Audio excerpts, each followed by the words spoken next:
বর্তমান অন্তর্বর্তী সরকারের মাননীয় প্রধান উপদেষ্টা প্রফেসর ডক্টর মোহাম্মদ ইউনূস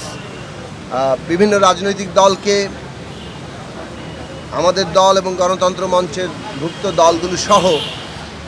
বেশ কয়েকটি রাজনৈতিক দলের নেতৃবৃন্দকে ডেকেছিলেন কথা বলার জন্যে এবং সেই বৈঠকে তিনি বর্তমান পরিস্থিতি কিছুটা তুলে ধরেছেন। দুটো বিষয়ে তিনি গুরুত্ব দিয়েছেন। একটা হচ্ছে যে এই পরিস্থিতিটা এমন যেখানে তার পক্ষে কাজ করার ক্ষেত্রে নানা অসুবিধার জায়গা তৈরি হচ্ছে এবং সেইটা এমন অবস্থা তৈরি করছে যে তিনি কাজ চালিয়ে নিতে পারবেন কিনা সে নিয়েও তার মধ্যে একটা সংশয়ের মতো তৈরি হয়েছিল। তিনি ভেবেছিলেন যে কাজ যদি ভালো মতো চালিয়ে যেতে না পারা যায় তাহলে তো দায়িত্বে থাকার কোনো প্রয়োজন নেই, কিন্তু আবার যে দায়িত্বের জায়গা তিনি নিয়েছেন, সারা দেশবাসীর প্রত্যাশা, রাজনৈতিক দলগুলো সহ দেশের জনগণের যে ভরসার জায়গা আছে সেই সব উপলব্ধি করেই তিনি সকলের সাথে আবার আলাপ আলোচনা করছেন কিভাবে এই পরিস্থিতিটাকে একটা কাঙ্ক্ষিত জায়গায় নিয়ে যাওয়া যায়। দ্বিতীয় আরেকটি বিষয়ের উপর তিনি গুরুত্ব দিয়েছেন, সেটা হচ্ছে যে দেশের সার্বিক যে রাজনৈতিক এবং নিরাপত্তাগত পরিস্থিতি, নানা ধরনের আশঙ্কার জায়গা এখানে তৈরি হচ্ছে। বাংলাদেশের অভ্যন্তরে আমাদের পরাজিত যে ফ্যাসিস্ট শক্তি, তাদের নানান রকম তৎপরতা, গোপন প্রকাশ্য এবং তাদের যে বিদেশি সহযোগীরা, তারা যেভাবে নানা ধরনের এই যে অন্তর্বর্তী সরকার, বাংলাদেশের একটি গণতান্ত্রিক প্রক্রিয়া এবং আমাদের স্বাধীনতা, সার্বভৌমত্ব, এই সব কিছুকে বাধাগ্রস্ত, ব্যাহত কিংবা ক্ষতিগ্রস্ত করার জন্য চেষ্টা করছে, সেইটা একটা আশঙ্কাজনক অবস্থা আছে। সেই ক্ষেত্রে তিনি সকলের যে ঐক্য, সেই ঐক্য কামনা করেছেন, যে রাজনৈতিক দিক থেকে এবং দেশের শ্রেণী পেশার মানুষ, শিক্ষার্থী, সমস্ত জনগণ এবং বিশেষভাবে রাষ্ট্রীয় প্রতিষ্ঠানগুলো সকলে মিলে আমরা যদি একটা ঐক্যবদ্ধ জায়গায় থাকি, তাহলে এই যে অভ্যুত্থানের অর্জন, গণতান্ত্রিক যে আমরা প্রক্রিয়ায় আছি, একটা উত্তরণের জায়গায় আমরা যাচ্ছি এবং সর্বোপরি আমাদের স্বাধীনতা, সার্বভৌমত্ব কোনোটাই বাধাগ্রস্ত কিংবা ক্ষতিগ্রস্ত করার শক্তি কেউ পাবে না। তো সেই জায়গা থেকেই তিনি বৈঠক আহ্বান করেছেন, বিভিন্ন রাজনৈতিক দলের সাথে তিনি কথা বলছেন। আমরা আমাদের দিক থেকে বলেছি যে বর্তমান অন্তর্বর্তী সরকার যাতে এই যে ফ্যাসিস্ট সরকারের পতনের পরে যে ঐতিহাসিক দায়িত্ব গ্রহণ করেছেন, একদিকে হত্যাকারীদের বিচার, অন্যদিকে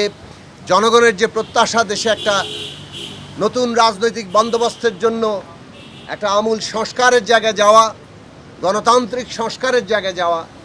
এবং বাংলাদেশের মানুষের দীর্ঘদিনের যে আকাঙ্ক্ষা,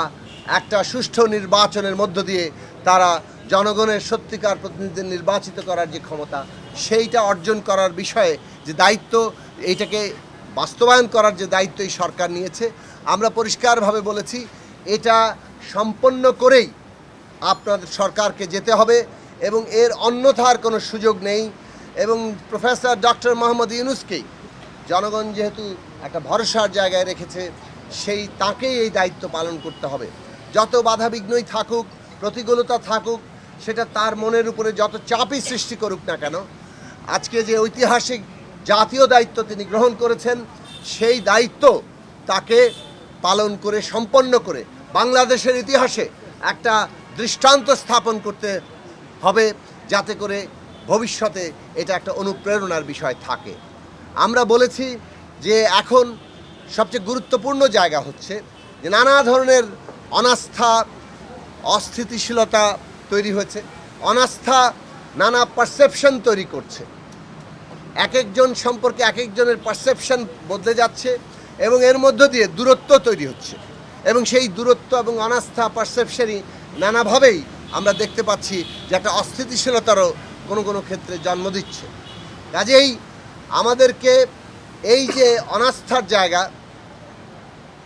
এবং এর ফলে যে দূরত্বের জায়গা তৈরি হচ্ছে, সেই অনাস্থা এবং দূরত্ব, অনাস্থা এবং দূরত্বের জায়গাটা আমাদেরকে দূর করতে হবে এবং এই অনাস্থা, দূরত্বের জায়গা দূর করতে গেলে আমাদের ঘনিষ্ঠ আলাপ আলোচনা দরকার, যাতে একে অপর সম্পর্কে যে ভুল পারসেপশনগুলো তৈরি হচ্ছে সেইটা যাতে যথাসম্ভব কমিয়ে আনা যায় সত্যিকার অর্থে প্রত্যেকেই কী চাইছেন এটা আমরা পরস্পর সম্পর্কে জানি এবং সেই অনুযায়ী আমরা কর্মপন্থা তৈরি করতে পারি। আমরা বলেছি জনগণ একটা দৃশ্যমান বিচার দেখতে চায়, অর্থাৎ বিচারের যে প্রক্রিয়াটি সেটি দৃশ্যমান দেখতে চায়। এ বিষয়ে মাননীয় প্রধান উপদেষ্টা বলেছেন যে তার সরকারের পক্ষ থেকে বিচার বিভাগকে এই বিচার প্রক্রিয়া এগিয়ে নিয়ে যাওয়ার জন্য সর্বোচ্চ সহযোগিতা করা হচ্ছে এবং বিচারের যে নিজস্ব প্রক্রিয়ার মধ্য দিয়ে এগোচ্ছে এবং সেখানে কোনো রকম দীর্ঘসূত্রিতা যাতে না হয় এবং একই সাথে আন্তর্জাতিক মান যাতে বজায় থাকে সেটার ব্যাপারে সরকার সচেতন আছে, সরকার সেই বিষয়ে করছেন। ফলে দৃশ্যমান বিচার প্রক্রিয়াকে আরও অল্প সময়ের মধ্যেই দেখতে পাওয়ার আশা তিনি ব্যক্ত করেছেন এবং যেটা আমাদের সকলের জন্যই প্রয়োজনীয়। একই সাথে সংস্কারের ক্ষেত্রেও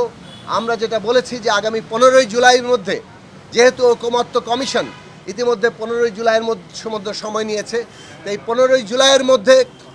যাতে একটা যে সমস্ত প্রশ্নে ঐকমত্য হয়